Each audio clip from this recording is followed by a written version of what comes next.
வணக்கம் நண்பர்களே, case create டெக்கரேஷனுக்கு உங்களை அன்போடு வரவேற்கிறேன். இன்றைக்கி நம்ம பார்க்க போகிறது பார்த்திங்கன்னா, வீட்டில் இருக்கக்கூடிய மசாலா பயன்படுத்தி ரொம்ப எளிமையான முறையில் ரொம்ப டேஸ்டியாக பாஸ்தா ரெசிபி தான் நம்ம பண்ண போகிறோம்.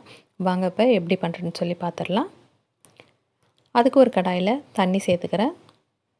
தண்ணி பார்த்திங்கன்னா பாஸ்தா நல்லா வேகக்கூடிய அளவுக்கு சேர்த்துக்குங்க.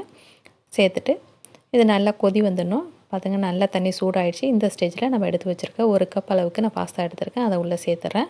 சேர்த்துட்டு இது நல்லா ஒன்றோட ஒன்று ஒட்டாமல் நல்லா தனித்தனியாக உதிரியாக வரணுங்கிறதுக்காக ஒரு ஸ்பூன் அளவுக்கு ஆயிலும் சேர்த்துடலாம்.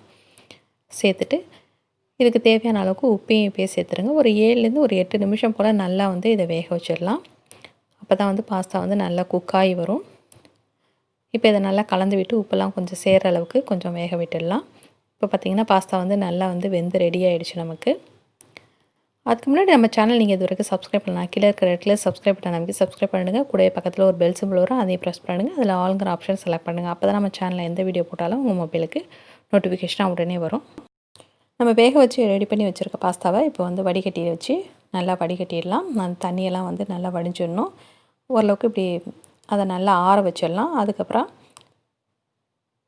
அதே கடாயில் ஒரு 3 ஸ்பூன் அளவுக்கு எண்ணெய் சேர்த்துக்கிறேன். எண்ணெய் கொஞ்சம் சூடான பிறகு நம்ம கட் பண்ணி வச்சுருக்க வெங்காயத்தை உள்ளே சேர்த்துடலாம். ஒரு பெரிய சைஸில் ஒரு 2 வெங்காயம், பெரிய வெங்காயமாக பொடியாக கட் பண்ணி வச்சுருந்தேன். அந்த வெங்காயத்தை உள்ளே சேர்த்துடலாம்.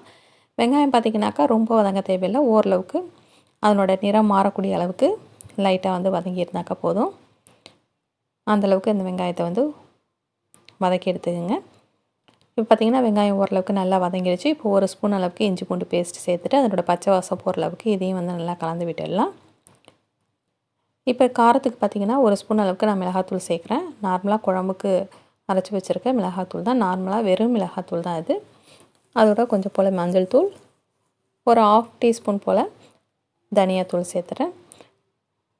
இதோட கேரட்டும் பீன்ஸும் நான் வேக வச்சு எடுத்து வச்சுருந்தேன். அந்த வேக வச்ச காய்கறியும் உள்ளே சேர்த்துடலாம். நீங்கள் விருப்பப்பட்டால் பட்டாணி சேர்க்கறதுனால சேர்த்துடலாம். இதோட ஒரு 3லேருந்து 4 தக்காளி போல் அதை நல்லா மிக்சியில் போட்டு அரைச்சிட்டு பேஸ்ட்டாக சேர்த்திங்கனாக்கா இன்னும் நமக்கு டேஸ்ட் நல்லாயிருக்கும். கொஞ்சம் பாஸ்தா ரொம்ப ட்ரையாக இல்லாமல் கொஞ்சம் ஜூஸியாக இருக்கும். அதுக்காக தான் அரைச்சி சேர்க்குறது. நீங்கள் வெறுமனே நீங்கள் தக்காளியை கட் பண்ணி சேர்க்குறதுனால சேர்த்துக்கலாம். பட் அரைச்சி போட்டால் இன்னுமே நல்லாயிருக்கும். இப்போ நம்ம வேக வச்சு எடுத்து வச்சுருக்க பாஸ்தாவையும் உள்ளே சேர்த்துடலாம். சேர்த்துட்டு இதை நல்லா கலந்து விட்டுடுங்க. மசாலாலாம் பாஸ்தாவில் நல்லா கோட் ஆகணும். அந்தளவுக்கு நல்லா மிக்ஸ் பண்ணி விட்டுடுங்க. இப்போ ஆல்ரெடி நம்ம பாஸ்தா வேக வைக்கும்போது உப்பு சேர்த்துருக்கோம். பட் நம்ம வெங்காயம்லாம் சேர்த்தோம் இல்லைங்க, அதுக்கு தேவையான அளவுக்கு கொஞ்சம் உப்பு சேர்த்துட்டு அதோட கொஞ்சம் போல் டொமேட்டோ சாஸும் நான் சேர்த்துருக்கேன். பட் இது ஆப்ஷனல் தான். உங்களுக்கு தேவைப்பட்டால் சேர்த்துக்கலாம், இல்லைனா மற்ற மசாலாக்கள் சேர்த்தா கூட போதும்.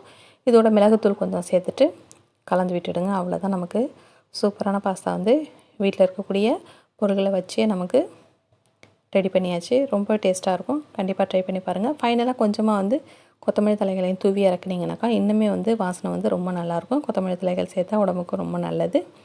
கண்டிப்பாக வீடியோ பிடிச்சிருக்குன்னு நினைக்கிறேன். பிடிச்சிருந்தா மறக்காமல் லைக் பண்ணுங்கள், ஃப்ரெண்ட்ஸ் அண்ட் ரிலேட்டிவ் ஷேர் பண்ணுங்கள், முக்கியமாக கமெண்ட் பண்ணுங்கள். வேறு ஒரு இன்ட்ரெஸ்டிங்கான வீடியோட உங்களை மீண்டும் சந்திக்கிறேன். வணக்கம்.